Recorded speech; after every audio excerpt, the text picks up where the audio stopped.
Selamat pagi, siang, sore, dan malam kami. Di sini kami ingin membahas PSAK 221, yaitu mengenai pengaruh perubahan kurs valuta asing. Pada saat ini, saya ingin mengenalkan nama kelompok kami. Yang pertama ada Asma Suwandi, ada Nasir Christian, ada Eduardo Supen, ada Sylvia Aulia, dan saya sendiri Felix Gila. Nah, di sini saya ingin menjelaskan dulu tujuan dari PSAK ini adalah menjelaskan bagaimana transaksi valuta asing dan kegiatan usaha luar negeri itu dimasukkan ke dalam laporan keuangan, serta bagaimana laporan keuangan diterjemahkan ke dalam mata uang penyajian. Contohnya tuh kayak PT ABC di Indonesia membeli bahan baku dari Jerman dan harus membayar dalam bentuk euro. Di laporan keuangan, transaksi ini tetap harus dicatat dalam rupiah sesuai kurs saat transaksi berlangsung.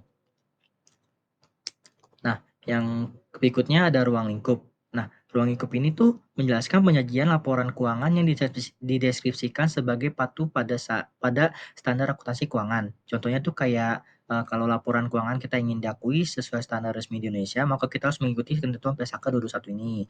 Nah, kalau yang tidak diterapkan pada penyajian laporan arus kas itu yaitu yang pertama arus kas yang timbul dari transaksi dalam valuta asing, atau yang kedua penjabaran arus kas dari kegiatan usaha luar negeri. Contohnya kalau kita sedang menyusun laporan arus kas, misalnya arus kas masuk karena penjualan barang ke luar negeri atau arus kas keluar untuk beli bahan baku dari luar negeri.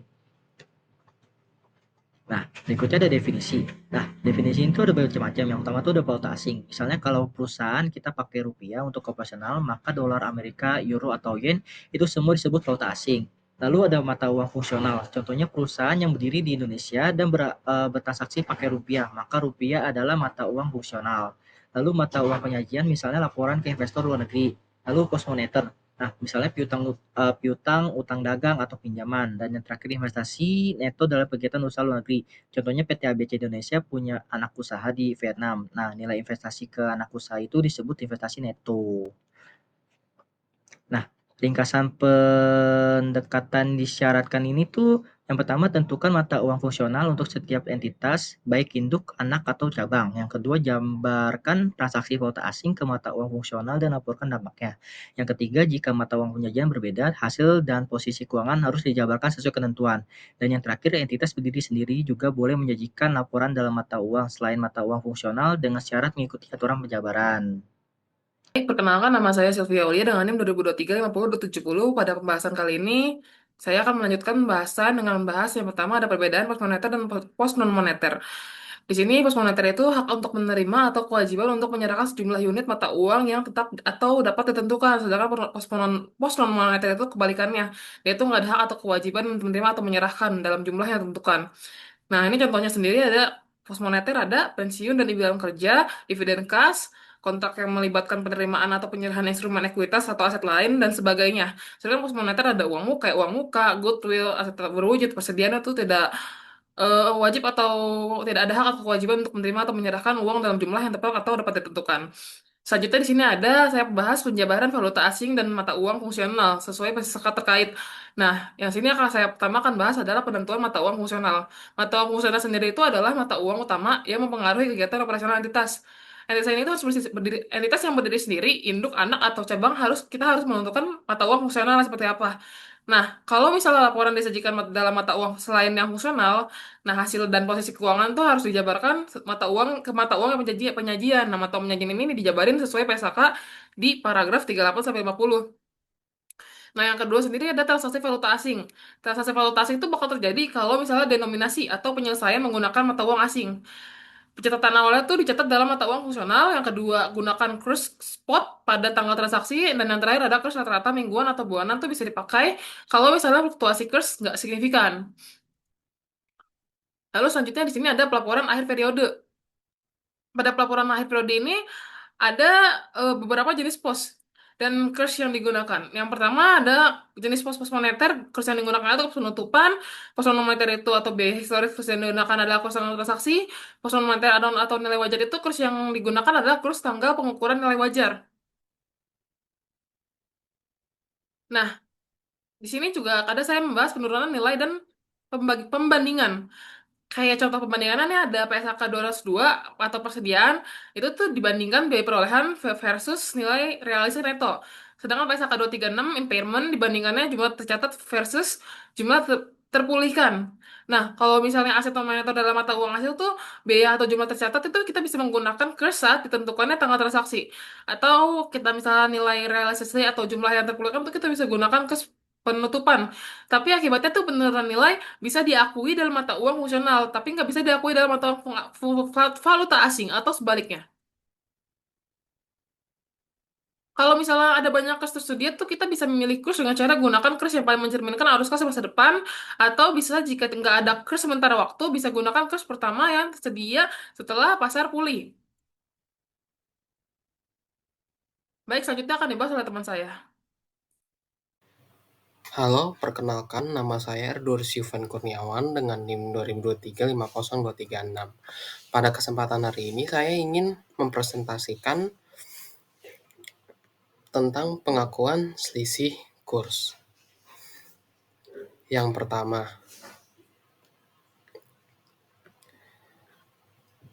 dalam PSAK tentang akuntansi lindung nilai selisih kurs dari pos non moneter yang menjadi instrumen lindung nilai arus kas tidak langsung masuk ke laba rugi tetapi diakui dulu di penghasilan komprehensif lain selama lindung nilainya efektif. Yang kedua, secara umum selisih kurs dari pos moneter diakui di laba rugi pada saat terjadi misalnya saat penyelesaian atau penjabaran ulang pos tersebut dengan kurs yang berubah. Yang ketiga, itu transaksi valuta asing terjadi dan diselesaikan oleh periode berbeda. Maka selisih kurs dihitung dan diakui terhadap sesuai perubahan kurs tiap periode. Yang keempat, untuk pos non-moneter, jika keuntungannya diakui di penghasilan komprehensif lain, maka selisih kursnya juga masuk ke sana.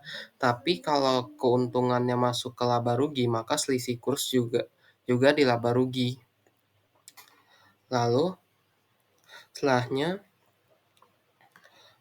eh, lalu dalam PSHK tentang aset tetap, aset tetap dalam revaluasi aset tetap dalam mata uang asing juga bisa menimbulkan selisih kurs. Ya, dan itu diakui dalam penghasilan komprehensif lain bersama nilai revaluasinya. Selanjutnya, jika ada pos moneter yang merupakan bagian dari investasi neto di entitas luar negeri, maka pengakuan selisih kurs tergantung jenis laporan. Di laporan tersendiri masuk ke laba rugi, tapi di laporan konsolidasi masuk ke penghasilan komprehensif lain dan baru diklarifikasikan ke laba rugi saat investasi dilepas. Nah, selanjutnya kalau mata uang pos moneter berbeda dengan mata uang fungsional entitas, maka selisih kurs bisa muncul di laporan entitas lapor, entitas luar negeri atau keduanya tergantung kombinasi mata uangnya.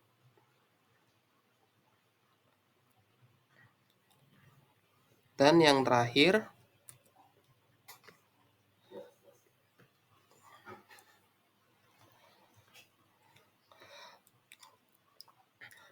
entitas mencatat transaksi bukan mata uang fungsional.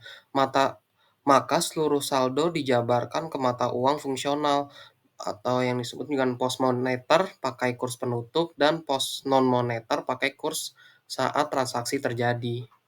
Sekian dari saya, terima kasih. Halo, selamat pagi, siang, sore, malam, Pak Amin dan rekan-rekan semua. Saya Ahmad Suwandi dengan NIM 2023 50161. Di sini pertama saya ingin menjelaskan perubahan dalam mata uang fungsional. Di poin pertama, jika perusahaan mengganti mata uang fungsionalnya, maka harus menggunakan prosedur akuntansi seperti ketika mata uang tersebut diterapkan pertama kali, prospektif bukan mundur ke belakang. Di poin kedua, perubahan mata uang fungsional bisa terjadi karena perusahaan mengalami perubahan signifikan dalam transaksi, lingkungan ekonomi, atau kegiatan operasional. Misalnya, perusahaan yang awalnya bertransaksi di Indonesia lalu beralih fokus ke luar negeri. Di poin ketiga, efek dari perubahan mata uang fungsional harus diterapkan ke depan. Perusahaan tidak boleh menyusun ulang laporan keuangan sebelumnya. Semua saldo harus dijabarkan dengan kurs yang berlaku saat perubahan terjadi. Kita masuk ke materi penggunaan mata uang penyajian selain mata uang fungsional. Poin pertama, perusahaan bisa memilih menyajikan laporan keuangannya dalam mata uang lain, misalnya untuk kebutuhan konsolidasi atau pelaporan ke pemilik asing.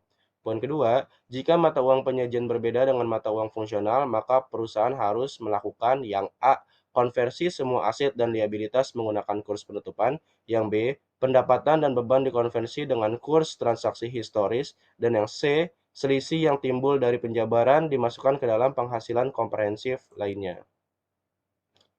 Di poin ketiga, secara praktik, kurs rata-rata bisa digunakan untuk menjabarkan pendapatan dan beban, asal kurs itu tidak berubah drastis selama periode. Di poin kelima, jika perusahaan memiliki anak usaha dengan mata uang fungsional berbeda, maka harus dilakukan A. Aset dan liabilitas anak usaha dijabarkan ke mata uang induk menggunakan kurs penutupan. Yang B. Pendapatan dan beban anak usaha dijabarkan dengan kurs transaksi historis, selisih dari penjabaran tersebut masuk penghasilan komprehensif lainnya. Poin berikutnya, jika kegiatan usaha luar negeri dimasukkan ke dalam laporan induk konsolidasi, maka hasil dan posisi keuangannya harus dijabarkan ke mata uang penyajian perusahaan induk. Lalu, jika entitas luar negeri dimiliki oleh grup dan tidak dapat dikonsolidasi langsung, misalnya berada di negara berbeda, maka laporan keuangan harus tetap dijabarkan.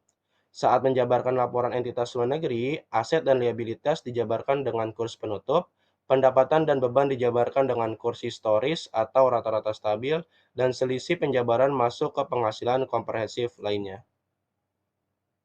Berikutnya, jika entitas luar negeri dijual atau dilepas, maka selisih penjabaran yang sebelumnya diakui penghasilan komprehensif lain harus direklasifikasi ke laba rugi. Jika hanya sebagian kepemilikan entitas luar negeri dijual dan entitas itu masih dikonsolidasi, maka tidak ada reklasifikasi selisih penjabaran. Sekian dari saya, berikutnya akan disampaikan oleh rekan saya. Terima kasih. Oke, saya Nelson Christian dengan NIM 202350164 akan melanjutkan membahas PSAK 221. Oke, sekarang di sini saya akan membahas pelepasan sebagian kegiatan usaha luar negeri. Dalam pelepasan kegiatan usaha luar negeri, jumlah kumulatif selisih kurs yang terkait dengan kegiatan usaha luar negeri tersebut yang diakui dalam penghasilan komprehensif lain dan diakumulasi dalam komponen ekuitas yang terpisah di klasifikasi dari ekuitas ke laba rugi sebagai penyesuaian reklasifikasi. Ketika keuntungan atau kerugian dari pelepasan kegiatan usaha luar negeri diakui, atau kalian bisa lihat hal tersebut tuh di PSAK 201 mengenai penyajian laporan keuangan.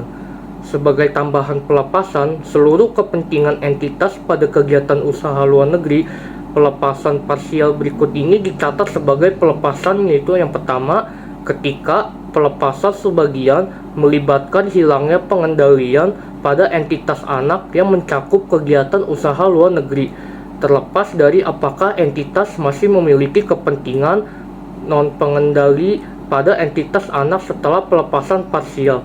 Dan yang kedua, ketika kepentingan yang masih dimiliki setelah pelepasan parsial atas kepentingan dalam pengaturan bersama atau pelepasan parsial atas kepentingan dalam entitas asosiasi yang mencakup kegiatan dan operasi luar negeri merupakan aset keuangan yang mencakup kegiatan operasi luar negeri. Oke, sekarang kita masuk ke pengaruh pajak dari seluruh selisih kurs. Nah, kalian mau tahu kan kenapa pajak itu sangat berpengaruh dari seluruh selisih kurs yang ada di Indonesia? Karena keuntungan atau kerugian transaksi valuta asing dan selisih kurs yang timbul dalam penjabaran hasil dan posisi keuangan entitas, termasuk kegiatan usaha luar negeri ke dalam mata uang yang berbeda, mungkin memiliki pengaruh pajak. Hal tersebut ada tercatat di dalam PSAK 212 mengenai pajak penghasilan diterapkan atas pengaruh pajak tersebut. Oke, sekarang kita masuk ke pengungkapan. Di dalam PSAK 221 ini, entitas mengungkapkan yang pertama, jumlah selisih kurs yang diakui dalam laba rugi kecuali untuk selisih kurs yang timbul pada instrumen keuangan yang diukur pada nilai wajar melalui laba rugi sesuai dengan PSAK 109 yang membahas mengenai instrumen keuangan. Lalu dan ada yang kedua itu, selisih kurs neto yang diakui dalam penghasilan komprehensif lain akan diakumulasikan ke dalam komponen ekuitas yang terpisah, serta direkonsiliasi selisih kurs tersebut pada awal dan akhir periode. Jika mata uang penyajian berbeda dari mata uang fungsional, maka fakta tersebut dinyatakan bersama dengan pengungkapan tentang mata uang fungsional dan alasan untuk menggunakan mata uang penyajian yang berbeda. Sekian presentasi dari kelompok kami, mohon maaf jika ada kesalahan kata yang dapat menyinggung. Sekian, terima kasih.